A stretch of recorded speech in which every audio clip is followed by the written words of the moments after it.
So good evening and welcome to the first lecture of second chapter of physics of science of class 9th, and that is forces and laws of motion.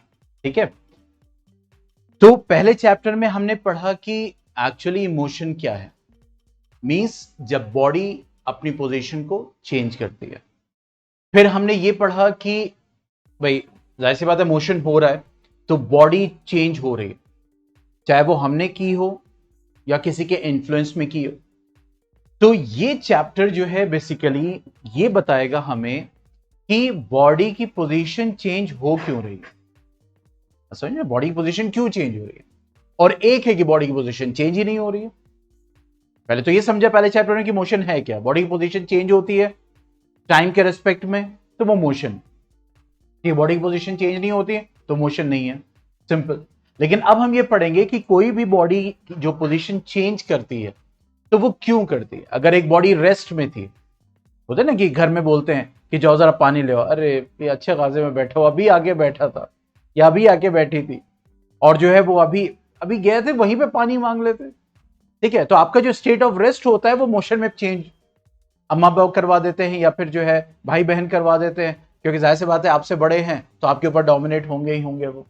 ठीक है, तो कहने का मतलब यह है कि वहां पे आपका स्टेट चेंज होता है, आपसे कोई करवाता है। ठीक है, और आप अपने स्टेट को क्या करते हो, चेंज करते हो। आप रेस्ट में होते हो, मोशन में चले जाते हो, फिर उसके बाद आप घूम रहे होते हैं, कहते क्या इधर उधर लगा रखा है, एक जगह बैठ क्यों नहीं जाते। ठीक है, होता है ना कि टहल रहे, घूम रहा है इधर उधर, इधर घूम रहा है उधर घूम रहा है, ये अभी देखो चलो बैठो, बैठ के पढ़ो। तो अब क्या हुआ, आपका जो मोशन था वो अब स्टेट ऑफ रेस्ट में चला आता है। बात समझ में आ रही। तो इसी तरीके से जो बॉडी है या फोर्स टू चेंज, एग्जैक्टली, तो वो जो बॉडी है जो मोशन कर रही है तो उसका स्टेट जो है रेस्ट से मोशन में कैसे जा रहा है। बात समझ में आ रही, वो मोशन में मूव कर रहा है, ब्रेक लगा, ठीक है, वो रेस्ट में आ गया। ठीक है, तो और इसी तरीके से अभी ये इधर इस डायरेक्शन मूव कर रहा था, फिर अचानक से इधर क्यों मूव करने लगा। बात समझ में आ रही। तो उस फैक्टर को हमें पढ़ना है, that is called what, force, जिसको हम क्या बोलते हैं, फोर्स कहते हैं। ठीक है, तो इसमें उसी को पढ़ेंगे, फोर्सेस को पढ़ेंगे, और फिर उसके बाद हम लॉज ऑफ मोशन को पढ़ेंगे। और उससे पहले, पढ़ने से पहले हम ये देखेंगे, ठीक है, कि है क्या जो हमें पढ़ना है, व्हाट आर द थिंग्स, क्योंकि कुछ टॉपिक्स डिलीट हुए हैं इस सेशन में। ठीक है, तो this is force and laws of motion. तो हमें फोर्स एंड मोशन के कॉन्सेप्ट को समझना है, पहली चीज। फिर न्यूटन्स लॉज ऑफ मोशन को समझना है, first law, second law, third law. फिर उसके बाद एक्शन रिएक्शन फोर्सेस, ठीक है, उसके कॉन्सेप्ट को समझना है। इनर्शिया ऑफ बॉडी, कि भाई यहां पे एक कुर्सी रखी हुई थी, एक हफ्ते के लिए मैं छुट्टी पे चला गया, वो कुर्सी वहीं की वहीं है, ऐसे वो चेंज नहीं हुई। ये टेबल यहीं की है, ये जो है वो टीवी यहीं लगी हुई है, आप ही लोग गायब थे, मैं भी गायब था, बाकी ये सारी चीज बोर्ड बोर्ड सब यहीं पे था। तो जो पोजीशन थी वो उसकी चेंज क्यों नहीं हुई, ऐसी कौन सी प्रॉपर्टी है जो उसकी पोजीशन को चेंज होने से रोक रही है। आप समझ में आ रही। अब यहाँ पे कुर्सी होती और ये कुर्सी वहां में पाता, मैं जब घर का ताला खोलता तो क्या होता कि वजह कुर्सी यहाँ रखी हुई थी और वहां पे रखी हुई है, मेरी तो हालत ही खराब हो जाती। ठीक है, इसका मतलब कुछ है, यही आता है ना, कुछ है, मैं समथिंग इज देयर जो कि इस चेंज को कर रहा है। तो वही साइंस कहता है, that is what the force which is acting. तो इनर्शिया बहुत ही इंटरेस्टिंग प्रॉपर्टी है और बहुत ही प्रैक्टिकल प्रॉपर्टी जिसको हम स्टडी करेंगे। मास से कैसे कनेक्टेड है, फिर मोमेंटम की बात करेंगे। कहते हैं ना कि पढ़ते हुए आज मोमेंटम बड़ा अच्छा था, और पढ़ रहा था मैं, और या पढ़ रही थी मैं, और आज तो मैंने 50 क्वेश्चन सॉल्व कर डाले। ठीक है, टर्म यूज करते हैं मतलब जनरली हम, लेकिन आज हम उसको समझेंगे एक्चुअली मोमेंटम क्या होता है, आज नहीं, बेसिकली इस चैप्टर में। ठीक है, और उसके बाद हम पढ़ेंगे force and acceleration, connection of force and acceleration, कि जब फोर्स लग रहा है, ठीक है, आप जब एक्सेलरेटर दे रहे हो, यहां पे हमने एक्सेलरेशन पढ़ा था। ठीक है, फर्स्ट चैप्टर में मैंने एक्सेलरेशन पढ़ा था कि change in velocity per unit time is what acceleration. ठीक है, और कॉन्सेप्ट को समझा था कि जब हम एक्सेलरेट करते हैं तो बॉडी की स्पीड बढ़ती है। तो जाहिर सी बात है ये एक्सेलरेट कर रहे हैं तो हो क्या रहा है, एक्सेलरेट कर रहे हैं तो फोर्स लग रहा है, समझ में आ रही, और फोर्स जो है वो उसको और आगे बढ़ा रहा है। तो how this force is connected with acceleration, इसको हम समझेंगे। ठीक है, और क्या डिलीट हुआ है, डिलीट हुआ है कंजर्वेशन ऑफ मोमेंटम का टॉपिक। ठीक है, एप्लीकेशंस ऑफ मोमेंटम का टॉपिक, जो कि पिछले सेशन में था आपके एनसीईआरटी में और इस सेशन में नहीं है, जैसे कि हम दिखाएंगे। आपको एकदम प्रूफ दिखाएंगे कि क्या चीज है क्या चीज नहीं है एक्चुअली,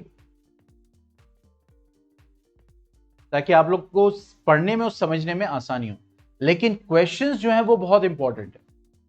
बात समझ में आ रही? क्वेश्चंस बहुत इंपॉर्टेंट है। जो हम न्यूमेरिकल सॉल्व करेंगे तो हम ज्यादातर क्वेश्चंस एनसीईआरटी में से ही लेंगे, क्योंकि एनसीईआरटी में जो क्वेश्चंस हैं वो इट कवर्स ऑल।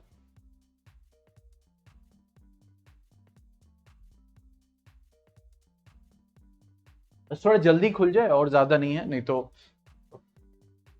हाँ। तो हम देखते हैं कि लास्ट सेशन में जो हमारी बुक थी एनसीईआरटी की तरफ से, पहले हम आपको जब तक ये ओपन हो रहा है तब तक इसको दिखा देते हैं। ठीक है, देखो बैलेंस एंड बैलेंस फोर्स है। ठीक है, फिर उसके बाद first law of motion, Galileo's concept. ठीक है, कैरावेनम खेला जाएगा। देखिए inertia and mass, second law of motion. ठीक है, फिर उसके बाद mathematical concept, numericals, and finally Newton's third law, and the chapter is finished. ठीक है, यहां तक हमें स्टडी करना है। और ये देखो न्यूमेरिकल है जो हम आगे सॉल्व करेंगे। ठीक है, लेकिन अगर हम बात करें पुराने साइंस की बुक की,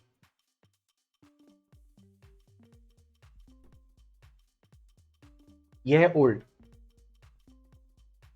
देखो वही चीज है, लास्ट में जाके चेंज है।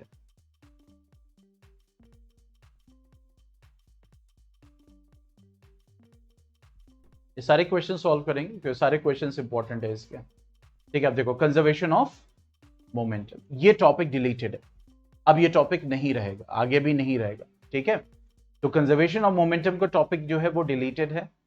तो ये जो आगे देख रहे हैं पूरा ये portion, recoiling velocity and all everything, ये भिड़ गए दो प्लेयर्स। ठीक है, ये सब हटा दिया गया।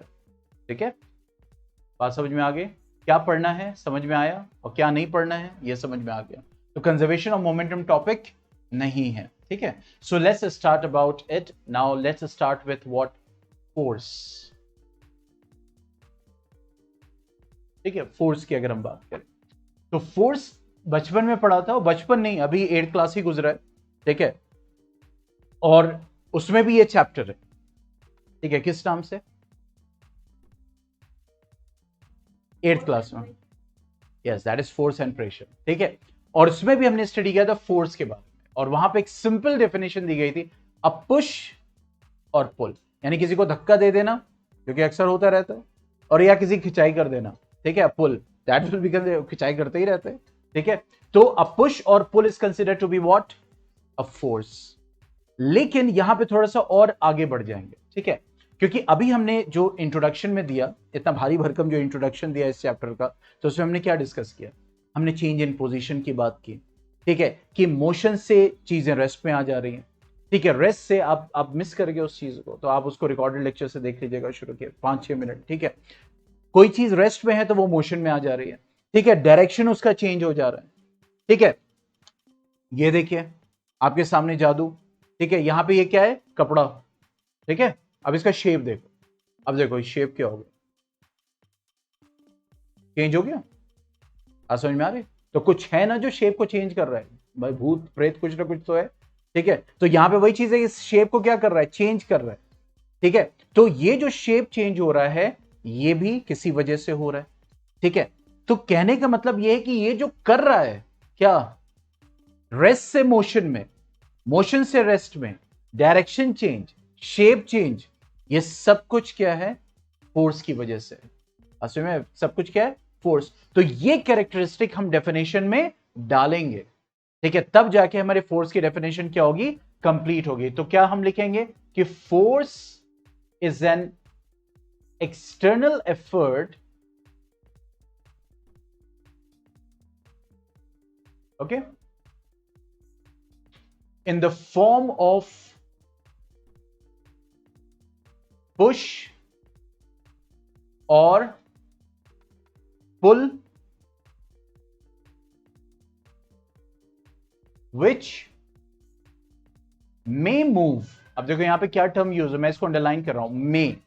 जरूरी नहीं कि फोर्स लग रहा हो तो पोजीशन में चेंज। इस वक्त जितनी भी चीज आपके आसपास देख रहे हो, आप देख रहे हो, ठीक है, सबके ऊपर फोर्स लग रहा है। क्या हर चीज मूव कर रही है?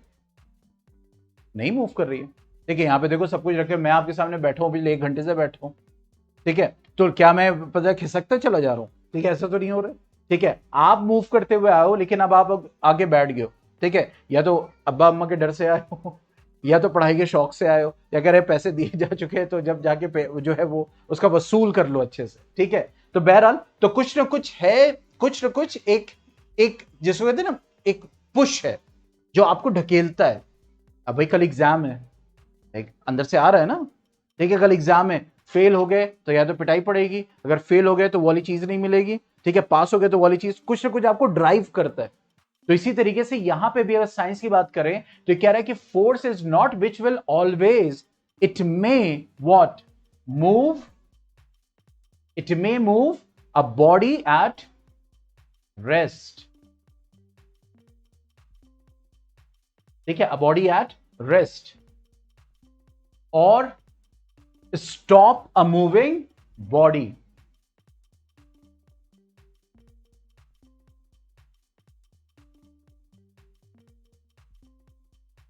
और change the speed of body।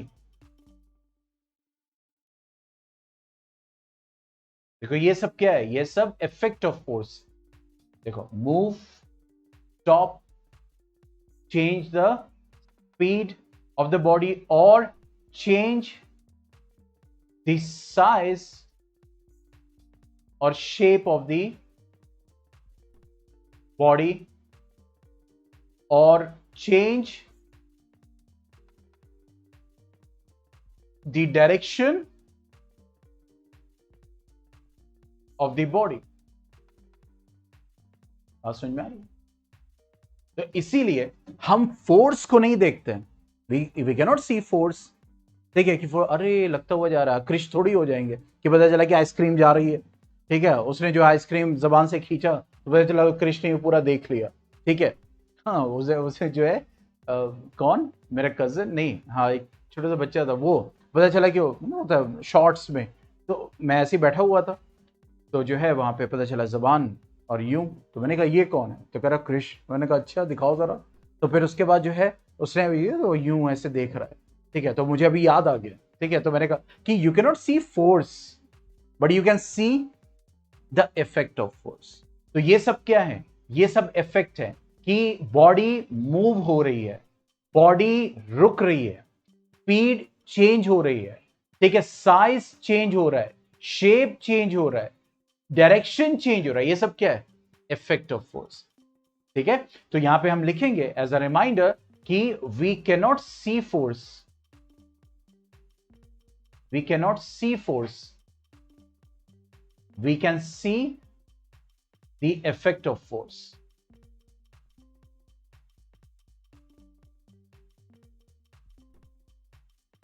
We can see what, the effect of force. जैसे कि यहां पे देखें, बहुत भोला सा एक बच्चा है, अभी कह रहा है trolley moves along the direction we push it. हम पुश कर रहे हैं, जा रहे हैं सुपरमार्केट में, तो अब क्या हो रहा है, वो ट्रॉली बेचारी अच्छी खासी खड़ी थी, अब गए वहां पे मैगी लेना था, एक मैगी डालने के लिए जो है हमने उसको चला दिया। तो हमने क्या किया, उसके स्टेट को चेंज कर दिया, उसको रेस्ट से मूव मोशन में लेते हैं। ठीक है, इसी तरह ड्रॉवर जो पुल करते हैं, ठीक है, कभी कभी ज्यादा बच्चे करते कहते हैं बंद करो, क्या करो शोर हो रहा है। ठीक है, तो कहने का मतलब ये हो गया, तो ये भी क्या है, व्हाट इज दिस। अच्छा मैं समझा इस वक्त कौन आ गया, हम तो ऑनलाइन बैठा हुआ है। मैंने कहा हो सकता है कोई नया जो है। आप लोग चाय पियेंगे? ओके,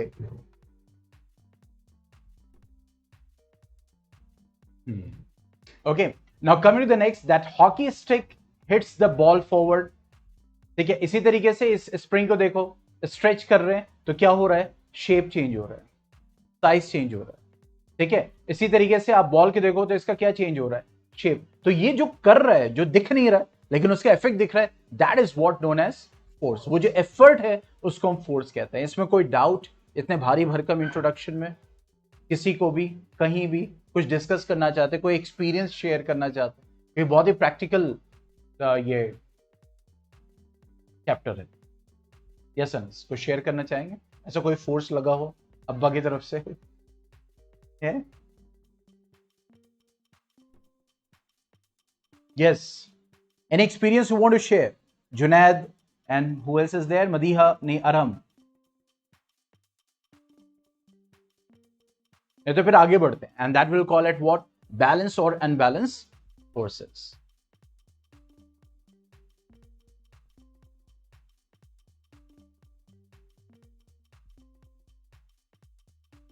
ठीक है, चलिए तो आगे बढ़ते हैं. Next topic that is balanced and, क्योंकि ये कॉन्सेप्ट, ये जो चीज है ना, अब बहुत इंपॉर्टेंट है. हंसते खेलते पढ़ेंगे, लेकिन ये जो बैलेंस और अनबैलेंस का कॉन्सेप्ट है, यही बस समझ ली बुनियाद है आगे के सारे कॉन्सेप्ट को स्टडी करने के लिए. ठीक है, आगे के लॉज को समझने के लिए, क्योंकि वहां पे ये चीज बहुत इंपॉर्टेंट. 8th क्लास में तो पढ़ा resultant is zero, this and that, लेकिन अब इसको अप्लाई करेंगे लॉज ऑफ मोशन के लिए, तो जो बैलेंस और अनबैलेंस का कॉन्सेप्ट है वो बहुत क्लियर होना चाहिए. तो उस क्लियरिटी को पूरा करने के लिए हम आपके लिए लाते हैं, पेश करते हैं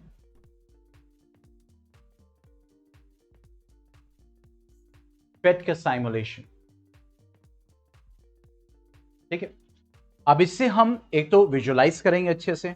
ठीक है, हालांकि एक सिंपल सा साइमुलेशन है, but it's very important to study.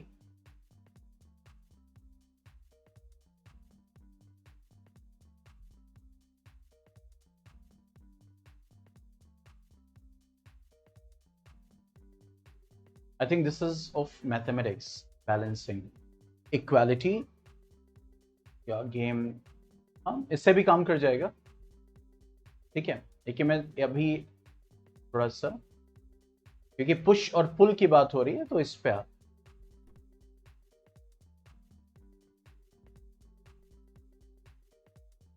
कि बैलेंस का क्या मतलब है, अनबैलेंस्ड का क्या मतलब है. बैलेंस का मतलब ये नहीं है कि चीज रुकी हुई हो. बैलेंस का मतलब ये भी नहीं है कि जिस पे वो फोर्सेस लग रहे हैं तो वो मूव ही कर रहा हो. बात समझ में आ? ठीक है, तो इसको समझने से पहले पहले हम उस डेफिनेशन को लिखते हैं जो कि बैलेंस फोर्स की बात कर रहे हैं. मतलब बैलेंस फोर्स किसको कहेंगे. ठीक है, तो बैलेंस्ड फोर्सेस किसकी बात हो रही है. बैलेंस्ड फोर्सेस हर वो फोर्स को बोला जा रहा है जो एक बॉडी पे लग रहा है, लेकिन उन सारे फोर्सेस की वजह से जो एक रिजल्टेंट निकल रहा है वो जीरो है. मतलब अब वहां पे क्या आ गया, रिजल्टेंट क्या आ गया, जीरो. नेट फोर्स क्या आ गया, जीरो. ठीक है, तो यहां पे जो हम पढ़ेंगे कि if the resultant of all the forces is zero, the forces are called balanced forces.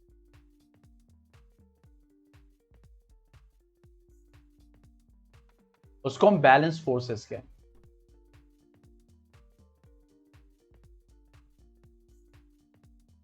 ठीक है, अब जैसे मिसाल के तौर पर ये एक पत्थर है, एक साहब हैं वो इधर से 100 न्यूटन लगा रहे हैं, दूसरे साहब हैं वो इधर से 100 न्यूटन लगा रहे हैं, खींच रहे. ठीक है, एकदम ये नहीं लेके जाना है. और एक पिद्दी से साहब है, इधर से उन्होंने 10 न्यूटन लगाया. अच्छा लो, मतलब वो धक्का भी दे रहे हैं उसको. ठीक है, नहीं हम तुम्हारी तरफ नहीं जाने देंगे, इसको यहीं पे रखना है. और एक साहब है पिद्दी से, वो उधर भी सपोर्ट कर रहे. तो यहां पे तो 4 फोर्सेस लग रहे. बात समझ में आ रही. लेकिन अगर हम रिजल्टेंट देखें इस पत्थर के ऊपर इन 4 फोर्सेस का, तो 100 अपोजिट डायरेक्शन मींस 100 माइनस 100 हो जाएगा, that will produce 0 Newton. 10 opposite direction, it will be minus and it will produce what. तो ये जो चारों फोर्स काम कर रहे हैं इस वक्त इस पत्थर पे, एक्ट कर रहे हैं, लग रहा है फोर्स, लेकिन रिजल्टेंट क्या है, जीरो. तो इसीलिए ये पत्थर रेस्ट का रेस्ट में है, हटेगा नहीं वहां से.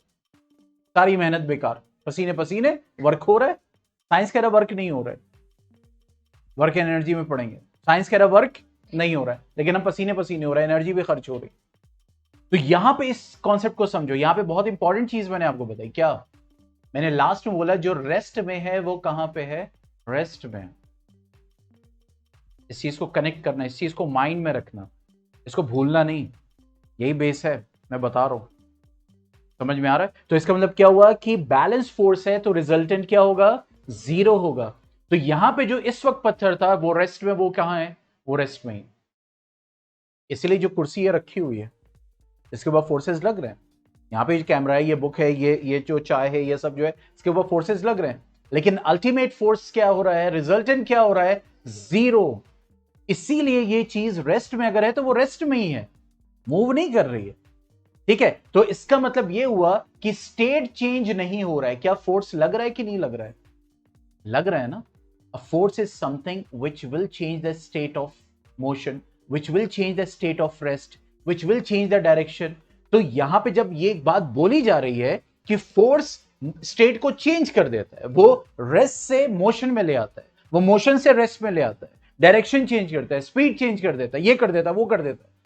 लेकिन यहां पे बोला जा रहा है फोर्स लग रहा है, कुछ कर ही नहीं रहा है। तो ये तो अलग अलग दो बातें हो गई ना। गौर करो, इसके ऊपर सोचो। अभी हमने बोला कि फोर्स ये करता है, और यहां पे फोर्स लग रहा है, चार चार फोर्सेस लग रहे हैं, लेकिन वो रेस्ट से रेस्ट में ही है, स्टेट तो चेंज ही नहीं हो रहा। बात समझ में आ रही, बात समझ में आ रही। अब इसको माइंड में रखना, आगे ये कॉन्सेप्ट क्लियर होगा। ठीक है, एक तरफ हम पढ़े कि फोर्स वो है जो ये करता है, ठीक है, और एक फोर्स है कि फोर्सेस लग रहे हैं लेकिन कर ही नहीं रहे, और उसको हम क्या बोल रहे हैं, बैलेंस फोर्स बोल रहे हैं। जैसे यहां पे देखते हैं, इसमें अब मैंने उठाया ये, इनको लगा दिया भाई साहब को, और इनको लगा दिया भाई साहब को, और कर दिया गो। अब क्या, और ये उधर क्यों जा रहा है, चलो इसको लगाते हैं, इसको लगाते हैं। अब ये बैलेंस की बात करते हैं, क्या हो रहा है बताओ, क्या हुआ, कार्ड तो मूव ही नहीं कर रहा है, फोर्स लग रहा है, कार्ड मूव नहीं कर रहा है। क्यों नहीं मूव कर रहा है, क्योंकि रिजल्टेंट क्या है, जीरो है, सारे फोर्स का रिजल्ट जीरो है। इस वजह से ये क्या है, बैलेंस फोर्स है। ठीक है, इस वक्त सम ऑफ फोर्सेस जीरो है। ठीक है, 100 न्यूटन दोनों तरफ लग रहा है, और यहां पे क्या हो रहा है, ठीक है, उन्होंने कहा कि चलो ठीक है, ये हमने लगा दिया। अभी देखो, जैसे मैंने यहां पे लगाया इसको, कुछ कुछ फर्क दिख रहा है, ठीक है, लेकिन मैंने उठा के कहां पे लगाया, ये लगा दिया, तो जीत गए, खुशी भी हो गई। ठीक है, अब देखो, इसको गौर से समझो, रिटर्न, इसको रिटर्न करते हैं। अब गो, क्या हुआ, कुछ हुआ, लेकिन जब मैंने इसको हटाया यहां से और फिर उसके बाद दोबारा लगाया, ये रुक क्यों नहीं रहा,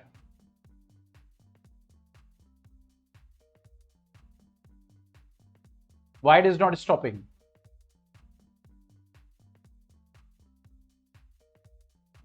देख रहे, देखो, हाँ हाँ ठीक है, रेड विंस, अभी ब्लू को जिता दूंगा, लो। अब देखो, अब क्या हो रहा है, अभी ब्लू विंस करके आएगा, नेट फोर्स 50 न्यूटन इधर जा रहा है, देख रहे, ब्लू वाले जीत गए। तो अब यहां पे कहने का मतलब ये हो गया कि जब यहां पे हमने बैलेंस रखा, ठीक है, ओके, तो state of rest, state of rest था, चेंज नहीं हुआ। इसी तरीके से अगर कोई बॉडी मूव कर रही है, मान लो ये बस मूव कर रही है, ठीक है, इट इज इन मोशन, तो अपना ये फोर्स लगा रही है। आप समझ में आ रही। अब एक साहब हैं, खली भाई साहब, उन्होंने कहा कि रुक जाओ, ठीक है, उन्होंने अपोजिट फोर्स लगाया, ठीक है, अब यहां पे ये बस आगे मूव करी मान लो 1000 न्यूटन से, और इन्होंने फोर्स लगाया मान लो 100 न्यूटन, तो क्या बस रुकेगी, नहीं रुकेगी। बात समझ में आ रही, ठीक है। और इवन अगर यहां पे कोई बॉडी मोशन में है और इसके ऊपर अगर फोर्सेस, मान लो ये मोशन में है, इधर से 100 न्यूटन लग रहा है और इधर से भी 100 न्यूटन लग रहा है, ठीक है, तो अब यहां पे भी नेट फोर्स क्या है, तो जो मोशन में है वो मोशन में ही रहेगा।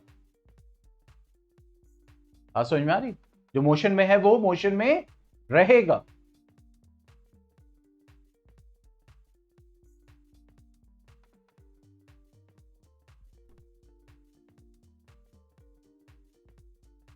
अब कुछ दिख रहा है, ये देखो, कुछ चेंज दिख रहा है? देखो अब जाके रुका, ठीक है, अब देखो वापस आना शुरू हुआ, ठीक है, अब देखो, ये देखो बैलेंस हुआ, ठीक है, उसके बाद वापस आना शुरू हुआ, ठीक है। तो इसका मतलब क्या हुआ कि जो चेंज हो रहा था, थैंक यू वेरी मच, ठीक है, जो चेंज हो रहा था कि वो मोशन से फिर रेस्ट में आ रहा था, फिर उसकी डायरेक्शन चेंज हो रही थी, फिर इधर जो हो रहा था ज्यादा हो रहा था, फिर यहां से मोशन से रेस्ट में आ रहा था, फिर डायरेक्शन चेंज हो रही थी, वो कब हो रहा था?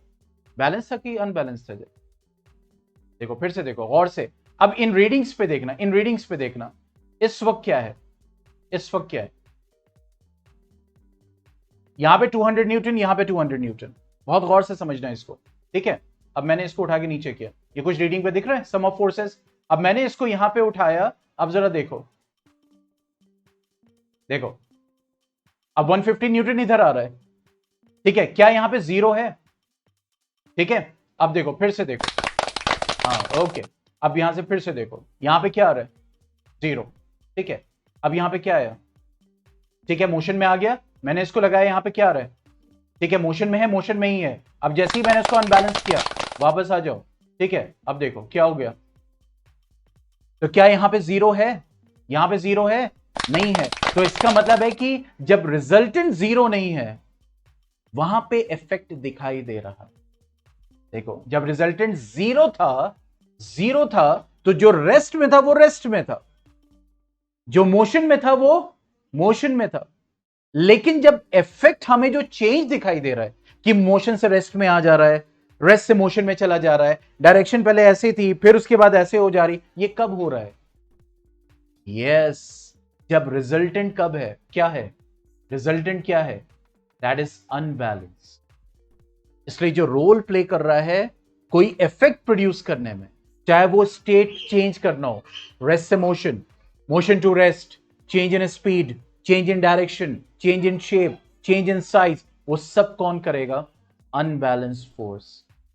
बात समझ में आ रही है? An external unbalance force, resultant unbalance force होना चाहिए। वो जो फोर्सेस एक्ट कर रहे हैं उस बॉडी पे क्या होना चाहिए? अनबैलेंस, तब जाके इफेक्ट दिखाई देगा। इसीलिए ये अनबैलेंस फोर्स बहुत इंपॉर्टेंट है और यहां से इसको आगे कैरी करेगा। समझ में आ रही है? ठीक है, तो साइमुलेशन से हमें समझ में आया कि देखो जब जीरो था तो स्टेट ऑफ रेस्ट रेस्ट में था, मोशन मोशन में था, लेकिन जैसे ही हमने उसको अनबैलेंस किया तो एक बार रुका, फिर उसके बाद डायरेक्शन भी चेंज हुई, स्पीड भी चेंज हुई। बात समझ में आ रहा है?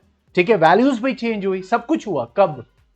जब अनबैलेंस फोर्स था। बात समझ में आ रही है? जुनैद, अरहम, मदीहा,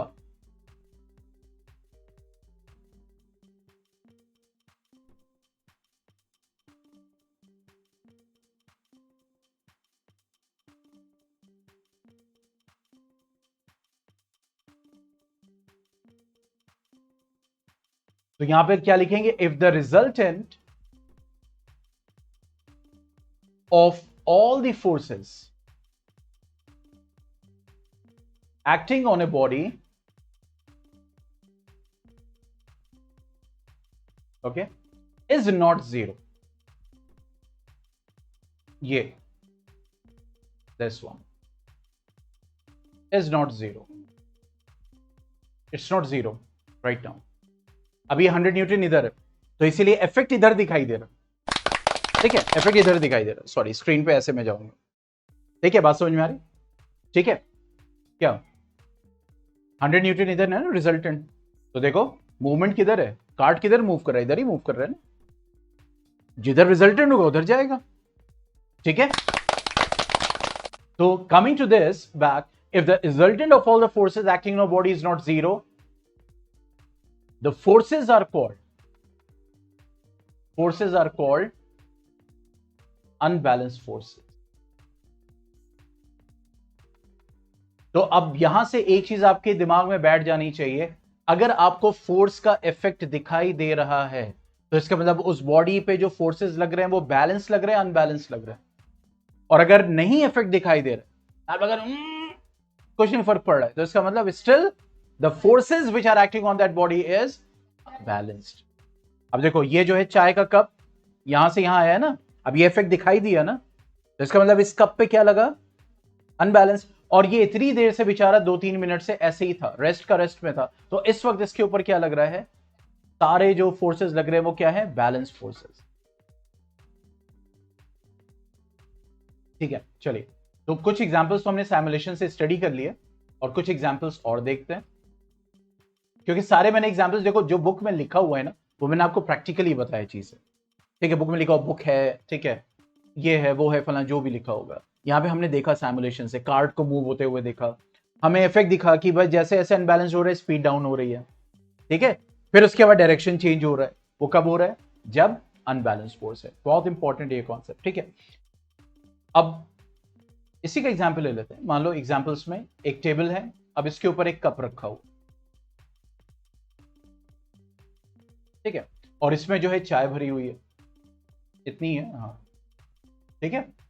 अब ये जो कप यहां रखा हुआ है ये रखा ही है, ठीक है, तो कहने का मतलब ये हो गया कि इसके ऊपर फोर्सेस क्या काम करे, अगर ये रखा हुआ है तो यस बैलेंस कैसे है, क्योंकि नीचे जो लग रहा है इस वक्त इसके ऊपर फोर्स, वो लग रहा है क्या, वेट, ठीक है, वेट इज ऑल्सो फोर्स, ठीक है, इसके ऊपर क्या लग रहा है, वेट लग रहा है, मींस ग्रेविटी, और अपोजिट जो आ रहा है इसके ऊपर that is what the reaction, simple.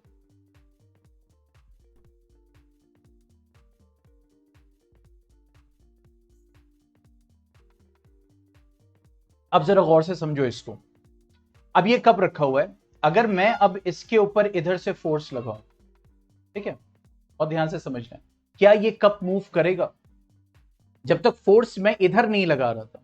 अभी फिलहाल जो ये रखा हुआ है, ये मान लो ये कप रखा हुआ है मेरे हाथ पे, ठीक है, तो अब इसके ऊपर क्या है, एक तो नीचे फोर्स लग रहा है दैट इज द वेट, और इसका एक रिएक्शन है, मतलब जाहिर सी बात है एवरी एक्शन हैज रिएक्शन, तो इसका ऑपोजिट फोर्स लग रहा है जो रिएक्शन कहलाता है, जिसको मैंने लिखा है आर रिएक्शन, ठीक है। अब उसके अलावा कोई फोर्स इस वक्त नहीं लग रहा है, ठीक है, अगर हम देखें, मतलब हालांकि और भी लग रहा है लेकिन और डिटेल में नहीं जाए, ठीक है, ग्रेविटेशनल फोर्स लग रहा है, ग्रेविटेशनल फोर्स किसको कहते हैं, यूनिवर्स में हर दो बॉडी आपस में ग्रेविटेशनल फोर्स लगाती है, ठीक है, लेकिन वो फोर्सेस लग रहे हैं लेकिन स्टिल इट इज हेयर, ठीक है। अब मैंने इसको इधर अब फोर्स लगाया, देखो, ठीक है, अब क्या हो रहा है, अब ये कब मूव करता हुआ दिखाई दे रहा है ना, बात समझ में आ रही, तो ये कब क्या करेगा, मूव करेगा, मूव करेगा। अब मैंने क्या किया, अनस ने कहा अच्छा सर मैं करता हूं, रुक जाइए, यहां पे एक नेल लगाया इसने यहां पे बराबर में, और इसके हैंडल को बांध दिया थ्रेड से, ये हो गया थ्रेड, ठीक है। अब मैं जो क्या कर रहा हूं, अब इसको मैं मूव कर रहा हूं, मूव ही नहीं हो रहा है, क्यों नहीं मूव हो रहा है, मैं तो फोर्स लगा रहा हूं, अब मैं राइट साइड में लगा रहा हूं, मतलब इस बोर्ड का राइट साइड, हाँ सॉरी राइट साइड में मैं लगा रहा हूं, लेकिन कब मूव कर रहा है, नहीं कर रहा है, क्यों, यस गेटिंग बैलेंस्ड, ठीक है, बैलेंस हो रहा है, मतलब यहां पे जो थ्रेड है ये क्या कर रहा है, ये फोर्स लगा रहा है ना, ये अपोजिट साइड से फोर्स लगा रहा है ना, ठीक है, लेकिन अब मैं अच्छा, अब मैं लगाया फोर्स, बैलेंस हुआ, उसके बाद कब रेस्ट का रेस्ट में, बात को समझना बहुत अच्छे से, कब रेस्ट का रेस्ट में, क्यों, क्योंकि मैं इसको मूव करा रहा हूं, ये उधर से बंधा हुआ है, तो फोर्स लगा रहे हैं, मैं इधर लगा रहा हूं, थ्रेड उधर लगा रहा है, इट्स बैलेंस्ड नाउ, और मैंने फिर जितना फोर्स लगाना उससे और ज्यादा लगाया, तो थ्रेड टूटा और फिर ये मूव करना शुरू हुआ, बात समझ में आ रही, तो जब टूटा इसका मतलब जो उसकी लिमिट थी उससे ऊपर फोर्स लगा, तो अब उससे ज्यादा वो बर्दाश्त नहीं कर पाया, तो अब ये कप मूव क्यों किया, क्योंकि फोर्स अब अनबैलेंस हो चुका, इस वजह से फिर ये मूव करा आपकी तरफ, आपने उठाया, आप चल दिए, वॉक पे चल दिए, चाय पीते हुए चल दिए, ठीक है। तो कहने का मतलब ये हो गया कि ये जो एग्जाम्पल है जो अभी मैंने कोट किया, ठीक है, ये क्या है, this is one of the examples of what the unbalance, मतलब फोर्सेस जो लग रहे हैं, और मतलब बैलेंस अनबैलेंस दोनों हमने डिस्कस किया इसमें, ठीक है, not only unbalance, we have discuss balance and unbalance both. इसी तरह सेकेंड है, अब आप जो है स्टेशन पे खड़े हैं, शताब्दी आने वाली है, और आपने सामान उठाया अपना सूटकेस और यूं खड़े हुए हैं, तो क्या हुआ, सूटकेस यूं यूं हिल रहा है, नहीं ना, सूटकेस क्या है वो ऐसे ही है ना, ठीक है, अब यूं यूं हिलेगा तो जाहिर सी बात है वो तो कुछ और ही हो जाएगा, तो अब सूटकेस आपने ऐसे लटकाया हुआ है, तो क्या हो रहा है, इस वक्त क्या लग रहा है, बैलेंस फोर्स लग रहा है, भारी लगेगा क्योंकि वेट है, ठीक है, वेट लग रहा है, और आप हाथ से उतने ही, अगर वेट ज्यादा होगा, अगर आपकी स्ट्रेंथ ज्यादा नहीं होगी तो वो नीचे धीरे धीरे चलता जाएगा, ठीक है, ऐसे होता चला जाएगा, आपको अगर हाथ में बड़ा दर्द हो रहा है, ठीक है। तो इसका मतलब है अगर आपको सूटकेस को उसी पोजीशन पे होल्ड करना है तो जितना उसका वेट होगा तो कम से कम उतना फोर्स आपको लगाना पड़ेगा। अगर वो सूटकेस मान लो नीचे 100 न्यूटन है उसका वेट, तो आपको उसी पोजीशन पे होल्ड करने के लिए कितना लगाना होगा? यस, तब वो वहीं पे रहेगा, बैलेंस होगा। और मान लीजिए आपने 200 न्यूटन लगा दिया, तब तो और ऊपर आना शुरू हो जाएगा ना। और वही होता है जब आपको लिफ्ट करना होता है सूटकेस, तो आप क्या करते हो? Exactly, you apply more force. और इसीलिए जब आप जितनी ऊंचाई से सामान उठाते हो उतना ही और ज्यादा फोर्स आपको लगाना पड़ता है। बात समझ में आ रही है? कभी महसूस किया है इसको? ठीक है, क्योंकि आपको जब उठाना है तो आप एक लेवल से मान लो 1 मीटर उठा रहे हो और आप किसी चीज पे चढ़ के अब वहां से उसको लिफ्ट करोगे, तो obviously you have to apply more force उसको और ज्यादा मूव कराने के लिए। ठीक है, तो कहने का मतलब यह हो गया कि यहां पे जो सूटकेस हम होल्ड कर रखे हैं, होल्ड किए हुए हैं, तो it is an example of what? Balance forces. और जहां पे हमने उसको उठाया, उठा के रखा, बर्थ पे रखा, एक साइड, भाई साहब अपना सामान हटाइए, मुझे अपना सामान रखना है, ये सब जो हो रहा है, जो ड्रामा चल रहा है, जो केस चल रहा है, तो इस वक्त क्या फोर्सेस लग रहे हैं? अनबैलेंस फोर्सेस लग रहे हैं। बात समझ में आ रही है?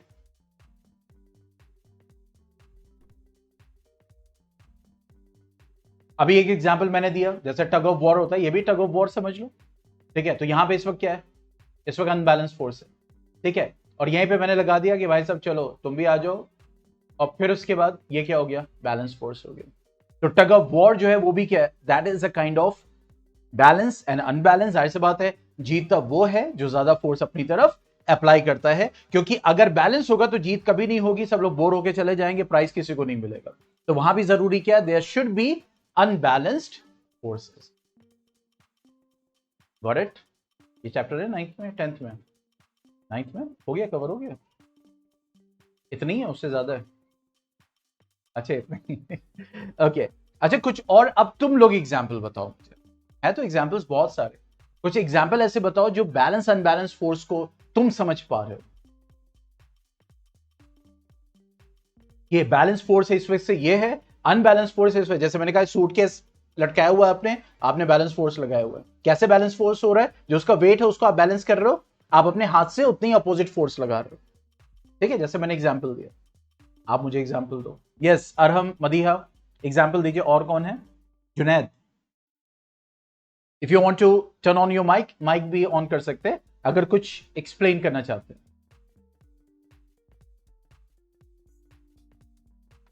डे टू डे लाइफ में देखो हर जगह बैलेंस अनबैलेंस, इस वक्त यहां पे तो सैकड़ों अनबैलेंस फोर्सेस।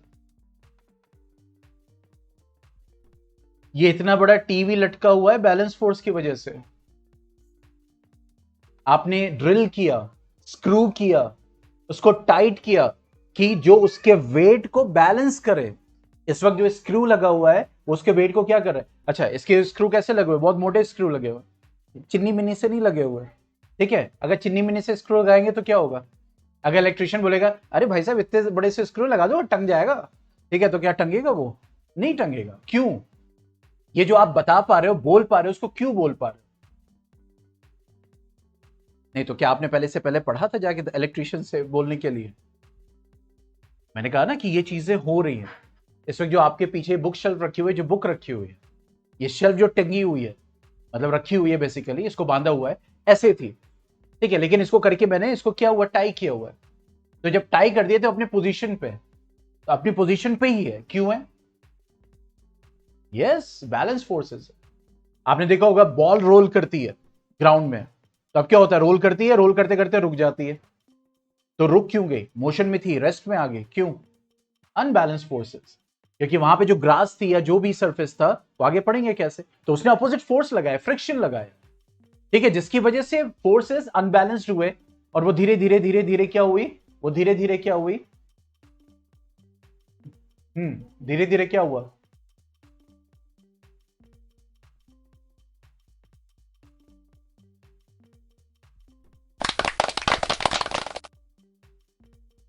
ठीक है, क्या हुआ? अनबैलेंस्ड हुआ। ठीक है, तो ये सब कुछ एग्जाम्पल्स हैं किसी के। आप लोग अब बताइए, इतने सारे मैंने कोट कर दिए। अच्छा, अभी भी जीत रहे हैं वो? ठीक है, हाँ बताओ, जल्दी बताओ। और both do we give examples? नहीं, मतलब ऐसे कुछ सिचुएशन बताइए हाँ जहां पे दोनों लग रहे हो।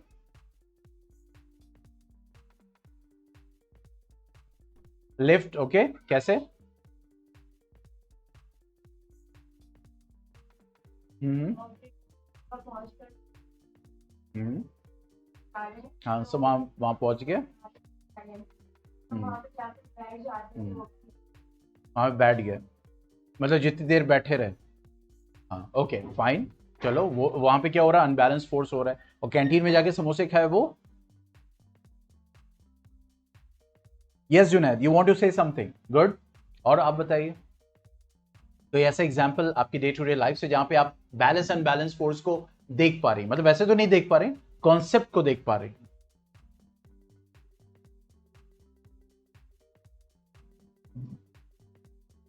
हाँ, खाना खा रहे, प्लेट में खाना है, रखा हुआ है, 10 मिनट हो गए, अम्मा दे के गई, 10 मिनट हो गए, खाना वहीं का वहीं है, गुस्सा होंगी?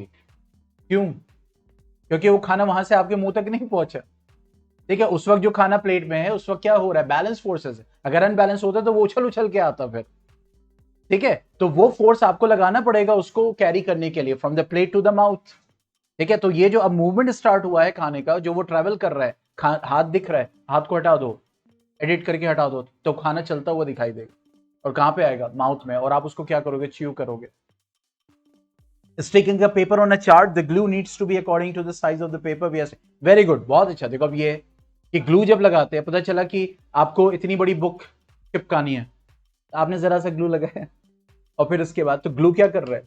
Glue is providing what? A kind of opposite force, उसको होल्ड करने के लिए। वेरी गुड जुनैद, ठीक है, उसको होल्ड करने के लिए। ठीक है, और जाहिर सी बात है, ग्लू लगाते हो, ग्लू आपके हिसाब से होता है, उस पेपर के हिसाब से होता है, उसके थिकनेस के हिसाब से होता है, उसके वेट के हिसाब से होता है। जब आप लगाते हो एकदम हल्का फुल्का पेपर हो, अरे इतना काम हो जाएगा, यूं यूं चंद डॉट्स लगाए, चिपक जाएगा।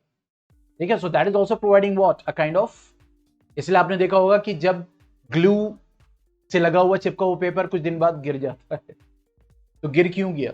क्योंकि now it is not holding N strength, और वो क्या हो गया कि अनबैलेंस्ड हो गया। इस वजह से वहां पे चेंज दिखाई दिया, इफेक्ट दिखाई दिया कि वो जो पेपर रेस्ट में था वो मोशन में आ गया, वो नीचे गिर गया। समझ में? So it is happening everywhere, और इसीलिए ये अनबैलेंस फोर्सेस ही इफेक्ट शो करते हैं, चाहे वो rest to motion, motion to rest, change in speed, change in direction, change in shape, और चेंज इन साइज।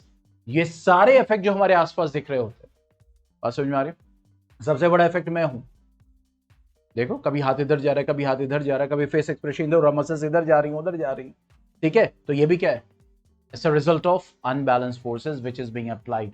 ठीक है, चलो अब आगे बढ़ते हैं। अब हम पढ़ेंगे न्यूटन्स लॉज ऑफ मोशन। लेकिन न्यूटन्स लॉज ऑफ मोशन पे जाने से पहले हम उस साइंटिस्ट के बारे में स्टडी करेंगे जिससे न्यूटन ने आइडिया लिया। ठीक है, that is Galileo's. Galileo, Galilei. तो गैलीलियो का हम जो है ऑब्जर्वेशन पहले देखेंगे कि उसने क्या ऐसा एक्सपेरिमेंट किया जिसकी वजह से न्यूटन को आइडिया मिला, और फिर उसने क्या फॉर्मुलेट किया, डिवाइस किया, न्यूटन्स लॉज ऑफ मोशन। ये पढ़ा गैलीलियोस ऑब्जर्वेशन? पढ़ा नहीं?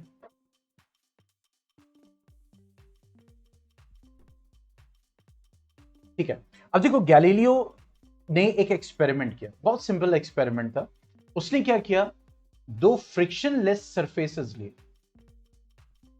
फ्रिक्शनलेस, क्योंकि कॉन्सेप्ट क्या है? बैलेंस अनबैलेंस का। ठीक है, तो उसने कैसे सरफेसेस लिए? फ्रिक्शनलेस। फ्रिक्शन को कैसे कम कर सकते हैं? 8th क्लास में आपने स्टडी किया। Yes, online student chat box में बताएं, फ्रिक्शन को कैसे कम कर सकते हैं? लुब्रिकेंट से। ओके, जैसे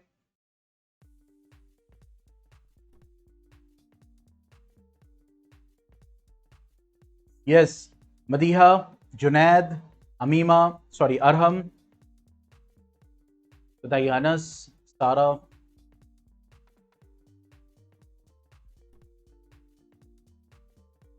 कैसे हम फ्रिक्शन को कम कर सकते हैं? कैसे हम किसी बॉडी को फ्रिक्शनलेस बना सकते हैं? कुछ ना कुछ फ्रिक्शन तो रहेगा, we can not achieve, but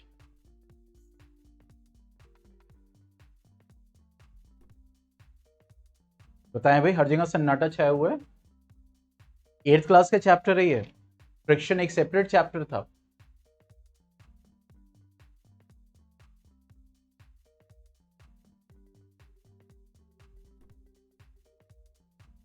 using oil, okay. जैसे आफिया ने बोला लुब्रिकेंट्स, ऑयल और ग्रीस, ओके। सबको सिर्फ लुब्रिकेंट ही क्यों याद आ रहा है?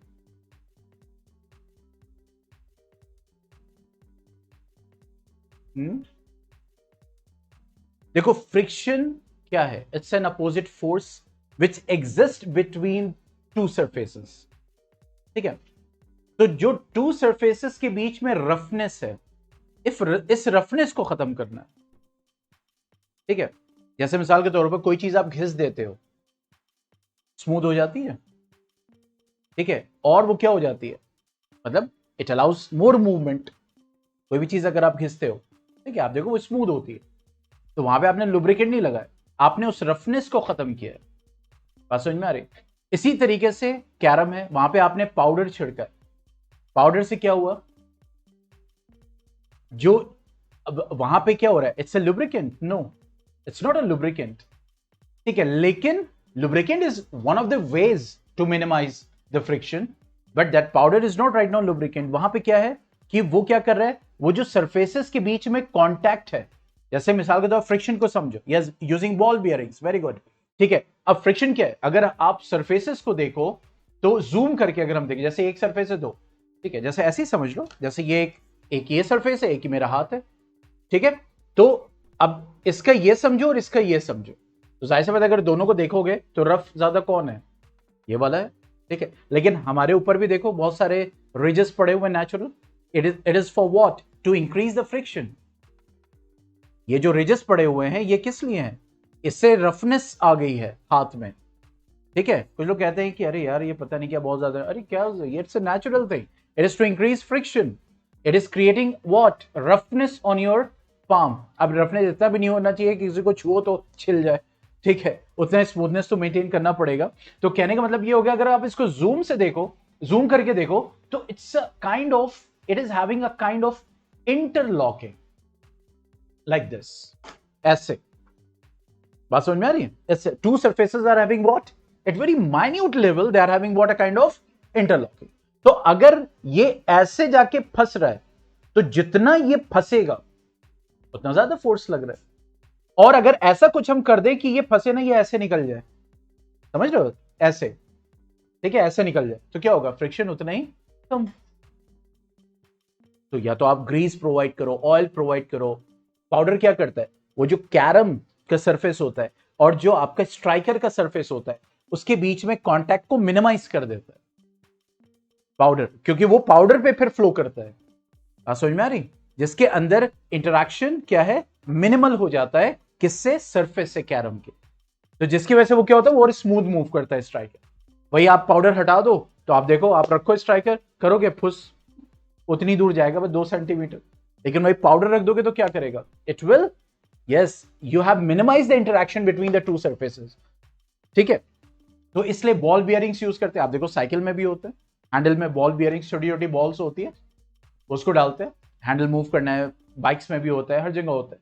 तो ये बॉल बियरिंग्स क्या है, ये भी क्या कर रही है, फ्रिक्शन को रिड्यूस कर रही है। It's not a lubricant, but lubricant is one of the veg.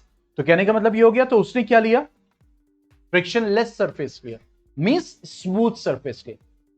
और क्या किया कि एक बॉल ली और इसको अलाउ किया, पहले तो इसको ऐसे पकड़ा रहा, ठीक है, पकड़ा हुआ है, बॉल मूव नहीं कर रही, इसका मतलब बैलेंस फोर्सेस है। लेकिन जैसे ही उसने हटाया, अब बॉल मूव करना शुरू करती है, ठीक है। अब क्या हो गया, अनबैलेंस फोर्सेस। तो अब जब मूव करती है तो वो आती है, फिर उसके बाद सेकेंड प्लेन पे चढ़ जाती है, and it retains the same height, ठीक है। फिर उसने क्या किया, इसको और नीचे किया, ठीक है, फिर बॉल को छोड़ा तो देखा इट मूव्स मोर लेंथ, और वो फिर it attains the same height. Frictionless है, याद रखना, कौन सा सरफेस है, फ्रिक्शनलेस। फ्रिक्शन होगा तो वो जाहिर सी बात आगे जाके रुक जाएगी, लेकिन फ्रिक्शनलेस है तो it is moving and it is attaining the same height. फिर उसने क्या किया, उसने इसको और नीचे किया, प्लेन को, दूसरे वाले को, और, ठीक है। तो उसने क्या देखा, बॉल आ रही है, आगे तक और चली जाए, ठीक है। फिर उसने क्या किया, इसको हॉरिजॉन्टल, और क्या देखा कि जब बॉल आ रही है तो it is in motion, it is in motion. हालांकि प्रैक्टिकली अचीव करना पॉसिबल नहीं है, एकदम ही फ्रिक्शनलेस, 100% फ्रिक्शनलेस, कहीं ना कहीं तो जाके रुकेगी। लेकिन कहने का उसका क्या मतलब था, यहीं से बात समझ में आई कि जब बॉल मूव कर रही थी तो वो मोशन में आ गई थी, और क्योंकि फ्रिक्शनलेस सरफेस था, बाहर से कहीं भी उसको टच नहीं किया गया। हालांकि एयर तो है ना, रेजिस्टेंस तो है ही, वो तो कुछ ना कुछ प्रोवाइड करेगा, आगे जाके कहीं ना कहीं तो रुकेगी बॉल। ये कह रहे practically 100% frictionless environment means it is not possible right now here, ठीक है। लेकिन क्योंकि यहां पे हम ये एज्यूम करके चल रहे हैं, तो क्या हुआ कि उसने ये कहा कि अगर इस फ्रिक्शनलेस सरफेस पे, फ्रिक्शनलेस एनवायरमेंट पे अगर इस बॉल को छोड़ दिया जाए तो ball in motion will be in motion until and unless an external unbalanced force is applied on it. जब तक ये मूव करती रहेगी, जब तक उसके ऊपर कोई फोर्स नहीं, कोई एक्सटर्नल अनबैलेंस्ड, ये इंपॉर्टेंट है, एक्सटर्नल अनबैलेंस्ड फोर्स ना उसके ऊपर लगे, तब तक ये मूव करती रहेगी। ये गैलीलियो का ऑब्जर्वेशन था। अभी हम न्यूटन्स लॉ नहीं पढ़ रहे, अभी क्या पढ़ रहे हैं, ये गैलीलियो का ऑब्जर्वेशन पढ़ रहे हैं, जहां से न्यूटन को आइडिया मिला। बात समझ में आ रही? तो उसने क्या किया, पहला पॉइंट ये बोला उसने कि एन अनबैलेंस, क्योंकि जब उसने पकड़ा हुआ था तो फोर्सेस वर बैलेंस्ड, लेकिन बॉल को जब छोड़ा है तब वो मूव करी है। तो इसका मतलब है उसने कहा कि एन एक्सटर्नल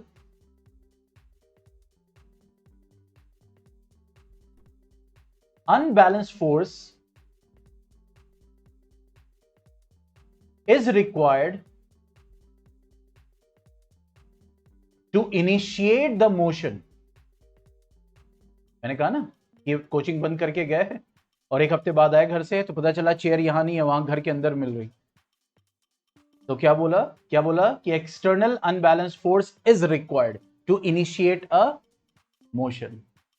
क्या कर रहे हो, बैठे हुए, पढ़ क्यों नहीं रहे, पढ़ो। तो एक एक्सटर्नल अनबैलेंस फोर्स लगा ना, अब वहां पे हाँ पढ़ रहे हैं, ओके ठीक है। तो यही उसने बोला कि एन एक्सटर्नल अनबैलेंस, इसीलिए मैंने अनबैलेंस पे शुरू से ही फोकस किया, क्योंकि अगर बैलेंस होगा तो rest will be in rest, motion will be in motion, direction भी चेंज नहीं होगा, शेप भी नहीं चेंज होगा, साइज भी नहीं चेंज होगा, कुछ नहीं होगा, कोई इफेक्ट ही नहीं दिखाई देगा जब तक कि फोर्सेस बैलेंस्ड है। तो वही गैलीलियो ने प्रूव किया। क्या प्रूव किया कि external unbalance force is required to initiate a motion, एक मोशन शुरू करने के लिए, ठीक है। ये जिंदगी की सच्चाई भी।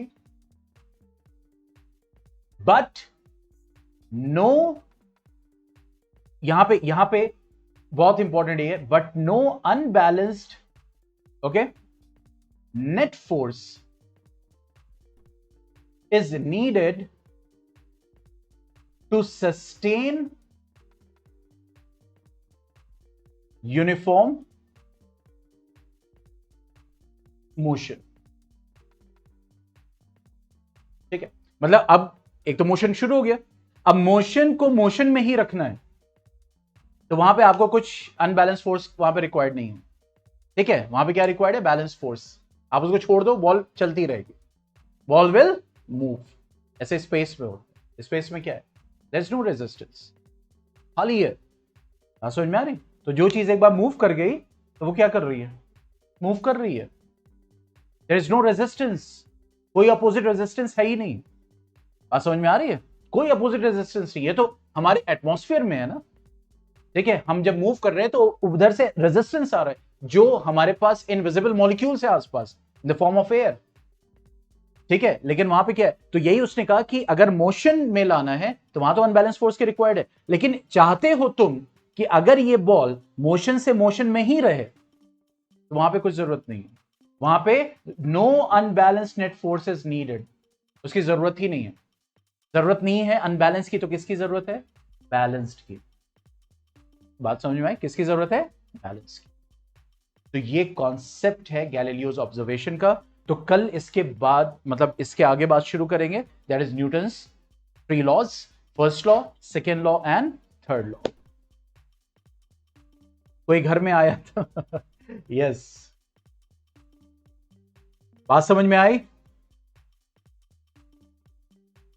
इतना पसीना निकालने के बाद, एनर्जी के बाद कुछ समझ में आया?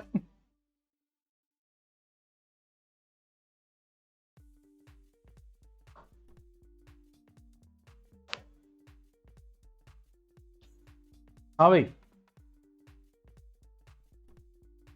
तो आज जाएगा क्विज, जैसे कि आप लोग को मालूम है, और उम्मीद करते हैं कि आप लोग क्विज बहुत ही लगन से, बहुत ही दिल से, और अपना टाइम देके 2 मिनट, जो कि बहुत कीमती आप लोग का, मैं जानता हूं कि आप लोग इतने ज़्यादा बिजी हैं, इतने बड़े बड़े बिजनेस संभाल रहे हैं कि 2 मिनट निकालना हज़ारों मिनट से पर डे के बहुत मुश्किल है आप लोगों के लिए।